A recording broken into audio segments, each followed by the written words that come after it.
జై ఆర్పిఎఫ్, నమో వెంకటేశాయ, జై శ్రీరామ్. మన సనాతన ధర్మం ఇది ఒక మతం కాదు, మనది ఒక ధర్మం. ఒక కులానికి సంబంధించి కాదు, ఒక ధర్మానికి సంబంధించి. మనం ఎంతగానో వెనకబడి ఎంతో అవమానాలకు గురవుతున్నాం.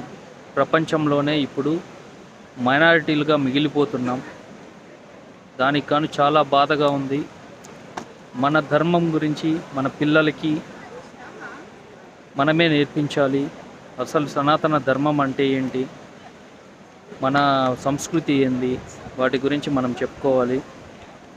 600 సంవత్సరాలు మొఘలుల పాలనలో ఎంతగానో నలిగిపోయిన దేశం మళ్ళీ పుంజుకొని సనాతన ధర్మం వైపు వస్తున్న వేళ మళ్ళీ బ్రిటిష్ వాళ్ళు 200 సంవత్సరాలు పాలించి దాన్ని, మన చరిత్రని, మన పుస్తకాలని అంతా మటుమాయం చేశారు.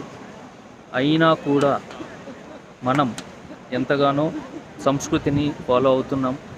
దానికి గాను ఇప్పుడు కొంతమంది దుర్మార్గులు, దుష్టులు మన తిరుపతి లడ్డును కూడా కల్తీ చేసి మన సనాతన ధర్మాన్ని, మన హిందువుల మనోభావాలను చాలా దెబ్బతీశారు.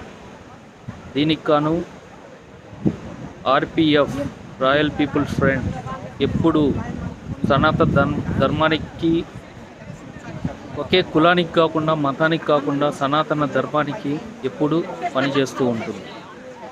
ఎప్పుడు వాటిపై ఎప్పుడు పోరాడుతూ ఉంటుంది. జై ఆర్పిఎఫ్.